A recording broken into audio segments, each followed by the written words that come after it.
안녕하세요. 오늘은 우리가 배웠던 작품인 쉽게 쓰여진 시와 보리타작에 대한 AS를 진행하는 조금 더 공부하면 더 좋은 영상, 조공 영상입니다. 하지만 이번에는 출석 확인하는 영상이 들어가 있죠. 본 수업에서는 설명하지 않고 넘어갔었지만 여러분들이 알아둘 만한 의미 있는 내용, 나름대로 중요한 내용, 이런 것들이 여러분들의 질문들을 통해서 나왔습니다. 그리고 퀴즈 문제에서 답을 설정해 놓지 않아서 여러분이 답을 알지 못할 문제도 하나 있었습니다. 그렇기 때문에 이번 영상은 필수적으로 출석에 반영되는 영상으로 만들었습니다. 그러니 꼭꼭 시청하세요. 그럼 쉽게 쓰여진 시부터 시작하도록 하겠습니다. 쉽게 쓰여진 시에 대한 학생의 질문인데요. 한 줄 시를 적어볼까 라는 표현이 서리법을 사용한 것으로 볼 수 있는지를 물었습니다. 이미 선생님이 답을 댓글로 달아줬기 때문에 지금 나와 있기는 하지만 서리법 맞죠? 서리법이라고 하는 것은 진짜 궁금해서 묻는 것이 아니죠. 자신의 의도를 강조하기 위해서 물음의 방식을 택한 것뿐입니다. 한 줄 시를 적어볼까? 라는 것은 적어볼지 말지를 몰라서 묻는 말이 아니죠. 한 줄 시를 적어보겠다는 자기 자신의 태도를 잘 보여주는 것입니다. 뒷부분에서 자신의 삶을 성찰하는 방향의 시쓰기를 진행하니까요. 그래서 이 부분은 서리법이 사용된 게 맞다고 볼 수 있습니다. 그러면 다음 질문으로 넘어갈게요. 1년과 8년을 식구의 변주라고 볼 수 있나요? 그리고 6년, 홀로 침전하는 것일까? 라는 표현을 자신에게 하는 물음으로 서리법이라고 하면 안 되는 건가요? 라고 하면서 두 가지를 물었습니다. 여기도 역시 서리법에 대한 것을 묻고 있어서 일단 서리법에 관련된 것을 먼저 설명할게요. 홀로 침전하는 것일까가 서리법인지를 지금 다른 친구도 묻고 있으니까 같이 볼게요. 어린 때 동무들 모두 잃어버리고 나만 홀로 침전하고 있다며 반성하는 부분이었던 거 기억하죠? 내가 가라앉고 있는지 아닌지를 몰라서 하는 질문이 아니라 나 홀로 침전하고 있음을 강조하기 위해 나 스스로에게 회의적인 질문을 던지는 것이기 때문에 서리법이 맞다고 볼 수 있습니다. 그러면 다음 질문, 다른 질문을 해결해 볼게요. 1년과 8년을 식구의 변주라고 볼 수 있는지를 물어보는 질문이었습니다. 이렇게요. 1년과 8년이 각각 무엇이었냐면요. 여러분, 요 그림 기억하죠? 여기서 처음에 창밖에 밤비가 속살거려 육첩방은 남의 나라 라고 한 부분이 1년이었고요. 8년은 여기 육첩방은 남의 나라, 창밖에 밤비가 속살거리는데 라고 하면서 순서를 바꾸는 부분이었어요. 내용은 크게 달라지지 않았지만 순서가 달라지면서 화자가 전달하려는 의미가 달라졌었죠. 육첩방인 남의 나라, 즉 일제강점기라는 현실은 변하지 않지만 그 현실을 변화시켜 보겠다는 의지를 다지는 방향으로 말이죠. 이러한 의도를 잘 전달하기 위해 식구를 반복하긴 하지만 변화시키면서 반복했습니다.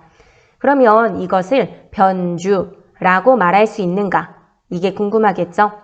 변주라는 건 사실 음악 용어예요. 어떤 주제를 바탕으로 선율, 리듬, 화성 따위를 여러 가지로 변형하여 연주한다는 뜻이거든요. 그런데 우리는 시, 운문문학이라는 갈래가 처음에는 노래에서 시작되었다는 걸 1학년 때 배웠었죠. 그래서 시를 설명할 때 리듬감을 많이 얘기하잖아요. 즉, 변주라는 용어를 시에 적용해서 설명해도 별 이질감 없이 읽힐 수 있는 면이 있습니다. 이 시에 적용해서 생각해 볼 때 특정 구절을 반복하고 있는데 변형시켜서 반복하는 것이므로 변주라는 말을 사용할 수 있습니다. 8년은 1년의 식구를 변주한 것이다 라고 볼 수 있는 것이죠. 그러니 학생의 질문에 대한 답에는 그럼 하고 답하며 넘어가겠습니다. 그러면 위쪽에 있는 친구의 질문은 해결이 되었고요. 아래쪽에 있는 질문을 해결해 보도록 하겠습니다. 이렇게 선생님, 시상의 전환이 일어나는 부분이 7년이라고 해야 하나요? 아니면 8년에서 1년의 행의 순서를 바꿈으로써 8년에서 전환된 것이다 라고 봐야 하나요? 라는 질문을 했어요. 그럼 7년의 내용이 뭐였더라? 하는 걸 떠올려 봐야겠죠? 8년이나 1년은 방금 언급했던 부분이라서 시의 내용이 무엇이었는지는 기억이 날 거고요. 7년은 이 부분이에요. 인생을 살기 어렵다는데 시가 이렇게 쉽게 쓰여지는 것은 부끄러운 일이다 라는 부분이요. 8년은 1년의 내용을 반복하면서 부정적 현실 속에서 한없이 무기력하게 살았던 화자가 그 현실 속에 맞서겠다는 현실 재인식의 모습, 변화된 모습을 보여주는 부분이었고요. 그래서 보통 이 시를 설명할 때 7년보다는 8년을 시상의 전환이 이루어지는 부분으로 봅니다. 7년의 주된 정서인 부끄러움이 8년에서 시상이 전환되는, 현실에 대한 대응 방식이 전환되는 극적인 상황을 만드는 계기가 되는 것이죠. 즉, 전환의 계기를 만들어주는, 내적인 동기를 만들어주는 게 7년이라면 8년에서는 그걸 바탕으로 해서 시상이 전환되는 극적인 장면을 보여주는 거죠. 그러니까 7년 자체를 시상의 전환이 일어나는 부분으로 보기는 어렵습니다. 8년에서 시상의 전환이 일어나는 거다 라고 보는 게 조금 더 적절하겠죠. 하지만 그렇다고 해서 8년에서 1년의 행의 순서를 바꿈으로써 시상이 전환되었다고 볼 수 있느냐 라고 한다면 그건 적절하지 않아요. 그러니까 8년에서 시상이 전환되지만 8년에서 1년의 행의 순서를 바꿈으로써 라고 한 그 부분이 적절하지 않다는 거예요. 시상의 전환이라고 하면 화자의 인식이 변화된 거잖아요. 현실 힘들어. 나도 무기력. 하고 살았던 화자가 그런데 이렇게 사는 건 좀 부끄럽네. 이렇게 생각했기 때문에 현실은 여전히 힘들어. 그래도 힘낼래. 라고 바뀐 거잖아요. 즉, 부끄러움을 자각하고 변화돼야겠다고 생각하는 것. 이러한 인식이 먼저 생겨난 뒤 그 변화된 인식을 시행의 변화를 통해서 드러낸 거죠. 그러니까 인식이 먼저 나타난 거고요. 그걸 드러내려고 시행을 변화시킨 거예요. 그러니까 행을 바꿈으로써 시상이 전환된 게 아니고요.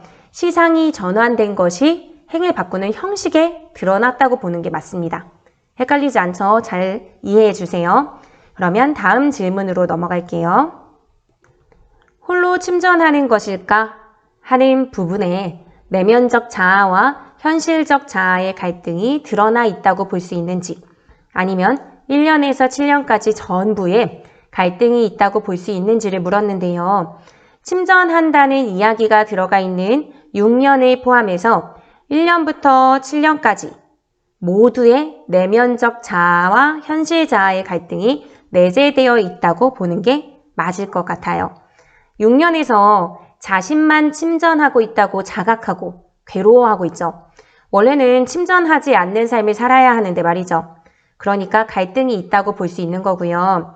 1년에서 7년까지의 내용은 자신은 그냥 일제강점하에 일본에 와 있고 시인이기 때문에 현실에 충분히 맞서지도 못하고 늙은 교수의 강의나 들으러 간다고 하는 등 스스로가 만족스럽지 못한 삶을 살고 있음을 보여주잖아요.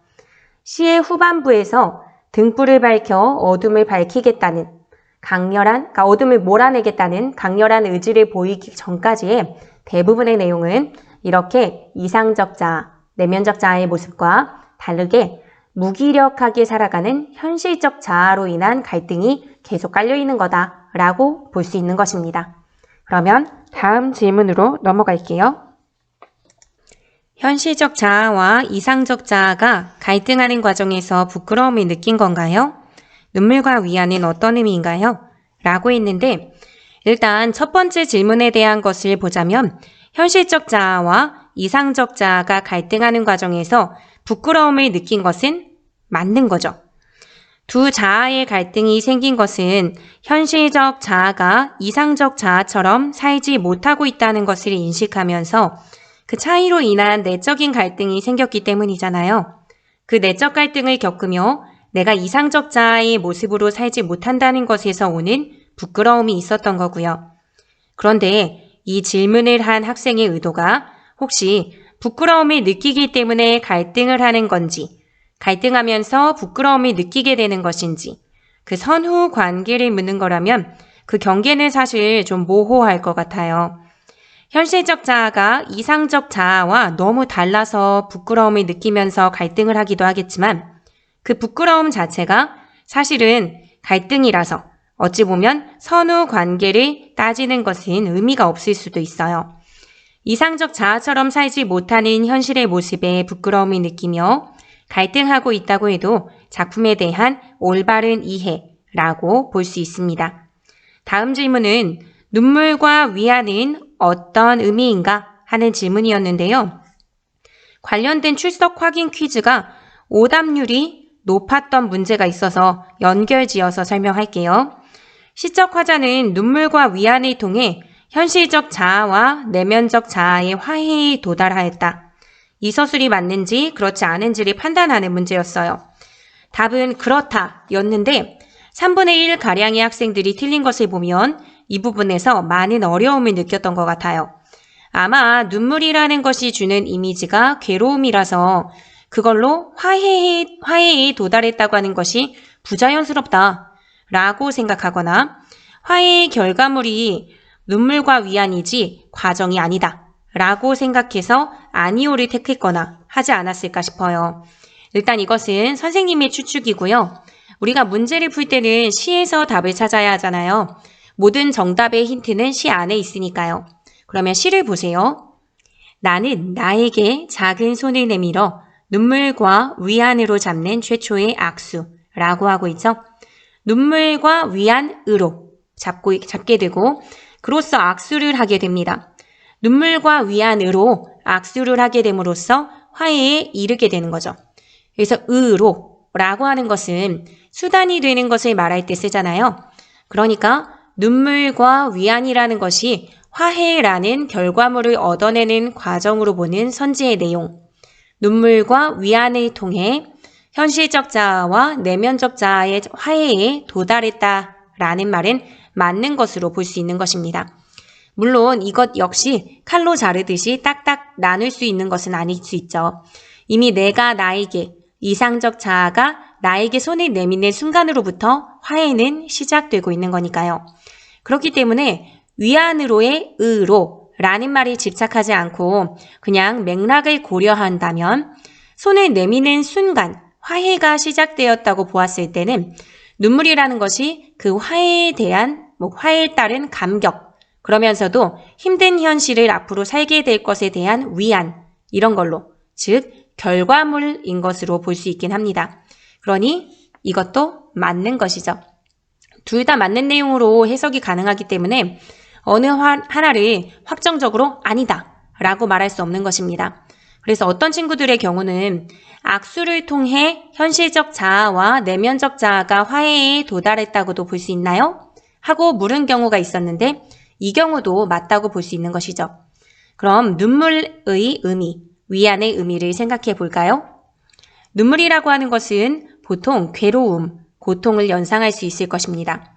그동안 나약하게 살았던 삶에 대한 쓰디쓴 반성이라고 한다면 그러한 삶을 반성하고 이상적인 자아의 모습으로 살겠다고 결심하고 있으니 괴로움의 의미로 보더라도 화해까지 가는 과정 속에서 눈물이 나온다는 게 별로 부자연스럽지 않습니다. 그런데 눈물은 감격의 순간에도 흘리기 때문에 이제 어두웠던 과거를 청산하고 등불을 들기로 결심하며 이상적 자아와 화해하기 때문에 감격의 눈물이라고 해도 맞는 거죠. 위안의 경우는 그동안 내적 갈등을 하며 살아왔을 현실 자아에게 이상적 자아가 건네는 따뜻한 악수가 주는 의미, 이런 걸 담아낸 표현이라고 볼 수 있을 거고요. 그 다음으로는 고리타작에 대한 걸로 넘어갈게요. 일단 선생님이 출석 문제에 답을 설정해 놓지 않아서 혼란을 준 문제가 있었어요. 구글 클래스룸에 아직 선생님이 적응을 못했나 봅니다. 이 시에는 농민들의 노동으로 단련된 건장한 모습이 시각적으로 형상화되어 있다 하는 문제였는데 답은 그렇다 였죠. 검게 탄 두 어깨 햇볕받아 번쩍이네 라는 그 장면을 생각해 주시면 됩니다. 다음으로 넘어갈게요. 한 친구가 3개의 질문을 해주었는데요. 그 중에 첫 번째 질문부터 볼게요. 보리타작에서 타자, 즉 농민들의 삶을 이해해야 하는 부분은 기와 승에서 나타나는 것인가요? 아니면 전에서 마음이 몸에 노예되지 않았네 라는 부분에서 나타나는 것인가요? 라고 했는데요. 일정 부분에만 타자 이해가 담겨 있는 것이 아니라 타자의 삶에 대해 이해하는 작가의 시선은 작품 전반에 다 담겨 있는 것 같아요. 기와 승 단계에서는 농민을 관찰하며 그 모습을 긍정적이고 건강한 것으로 바라봤고 전 부분에서도 마음이 몸의 노예가 되지 않았다고 했으니 이 부분도 농민들의 삶을 이야기한 거죠. 그리고 넓게 보면 그 농민들이 살고 있는 모습 자체를 낙원과 같은 것이다 라고 했으니 그 내용이 담겨져 있는 결 부분도 농민들의 삶에 대한 이해가 담겨 있다고 볼 수 있습니다. 두 번째 질문은요.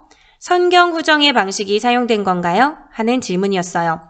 선경후정이라는 것은 앞에는 경치에 관한 묘사가 나타나고 뒤에는 정서적인 부분이 나타나게 하는 방법으로서 한시에 자주 사용되는 표현 방식이에요.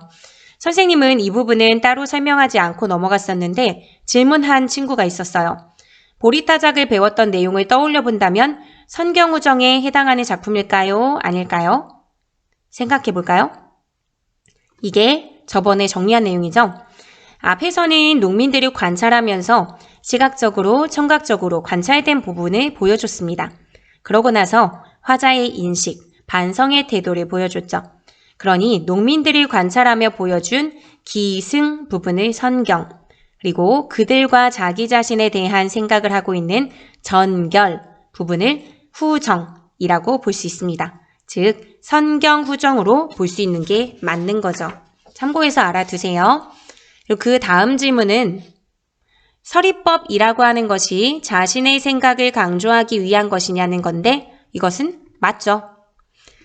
서리법 자체가 의문의 형식을 쓰긴 하지만 실제는 물어보려는 의도가 아니라 자신의 생각을 강조하기 위한 것이니까요. 보리타작에서는 어디에 서리법이 사용되었는지 기억나나요? 가장 마지막 결 부분, 주제의식이 드러나는 부분에 있었죠. 낙원이 먼 곳에 있는 게 아닌데 무엇하러 고향 떠나 벼슬길에 헤매리오. 이 부분에서 헤매리오 하는 부분이요. 무엇하러 고향 떠나 벼슬길에 헤맬까? 무엇 할까? 알려줘 하는 게 아니잖아요. 이렇게 물어보는 게 아니죠. 그동안 무슨 욕심으로 고향을 떠나 벼슬길을 헤맸던가. 이젠 헤매지 말고 지금의 이 현실에서 마음이 몸에 노예되지 않는 삶을 살아야지 하는 자신의 생각을 강조하고 있는 부분이었습니다. 그래서 서리법이 자신의 생각을 강조한다 라는 부분하고 연결이 돼서 보리타작에도 적용이 되죠. 다음 질문으로 넘어갈게요. 두 가지 질문을 여기도 역시 했는데요.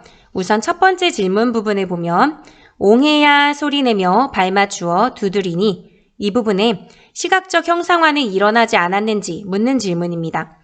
발맞추어 두드리는 것은 질서정연하게 어떤 동작을 하는 장면을 상상할 수 있으니까요. 시각적 형상화가 있다고 볼 수 있습니다. 수업을 하면서는 옹해야 소리내며 라는 부분에 주목해서 청각적인 부분에 맞춰서 이제 설명했기 때문에 시각적 형상화는 아예 설명하지 않았지만요. 있긴 있는 부분이에요.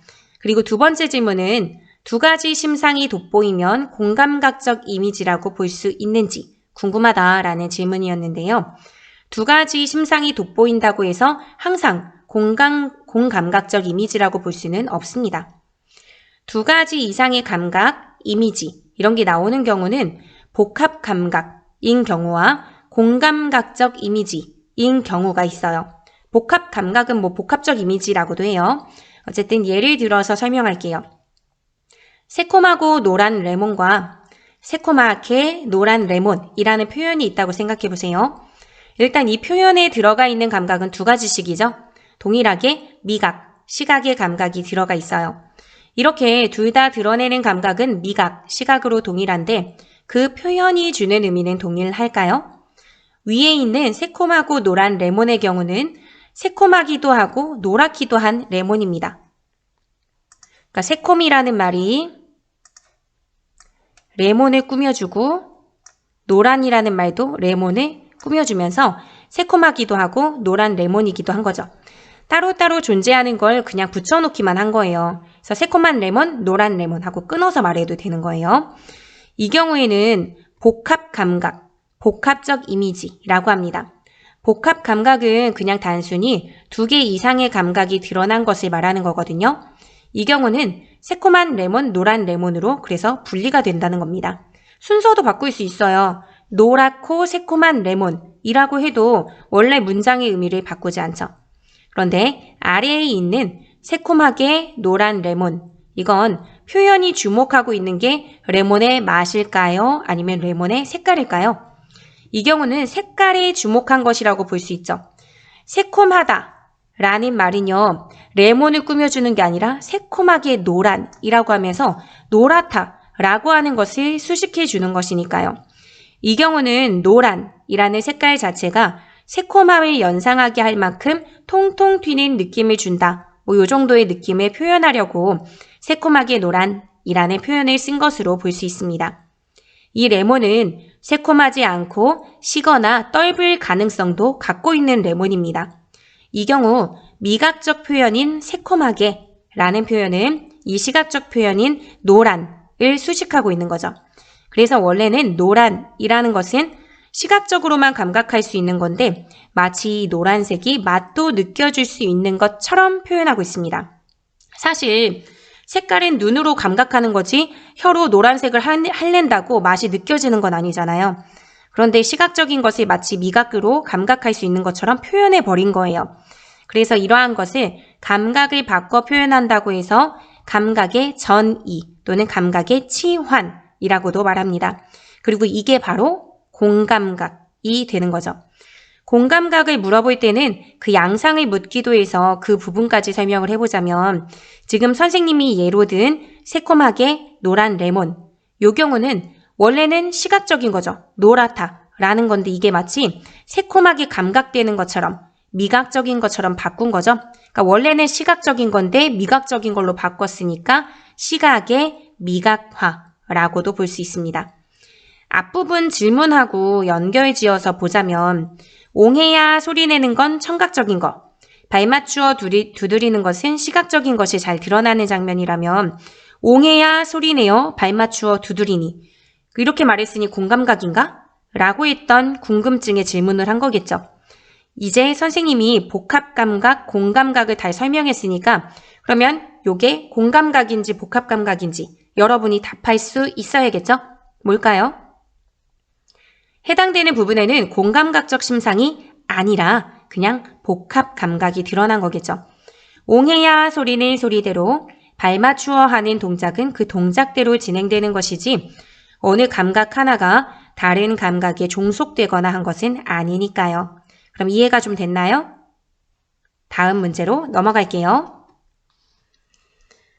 한 자롯에 번쩍이 네, 가득하 네, 높아지는 대, 안한 네, 아닌 대 등 끝에 에 계속 에 하고 반복되고 이렇게 계속 등장하는데 이것도 운율이라고 볼 수 있나요?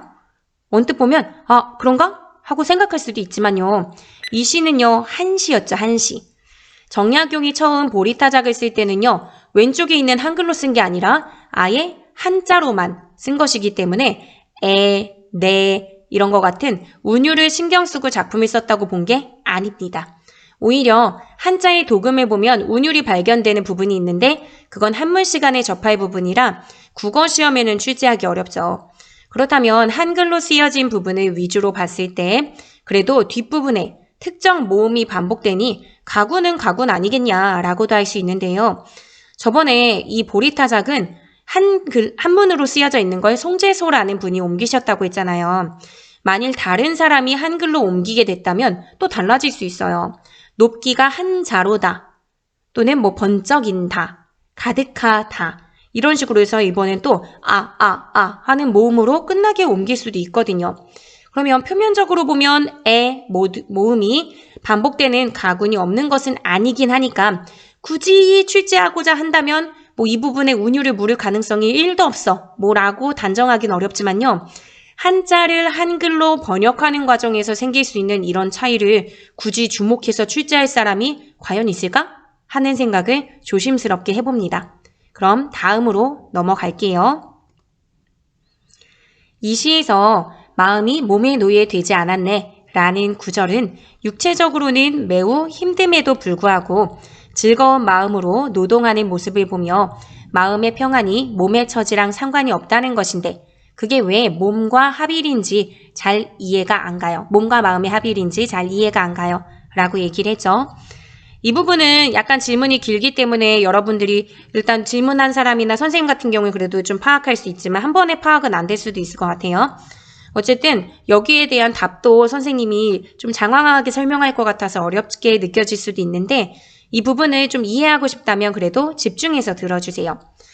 선생님이 마음이 몸의 노예되지 않았다라는 그 부분을 정리하면서 이것이 몸과 마음의 합일 이렇게 해석할 수 있다라고 정리를 해줬었을 거예요. 근데 그 부분을 자세히 설명을 안 했던 것 같아요. 그래서 그 부분에 대해서 질문한 학생이 있었던 거죠.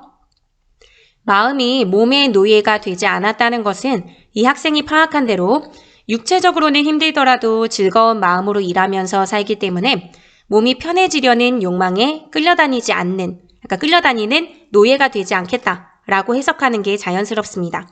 그러니 마음의 평안이 몸의 처지에 질질 끌려다니지 않는, 몸의 처지와 상관없이 마음의 평안을 추구하는 자세로 지내는 것을 바람직하게 보는 것이죠.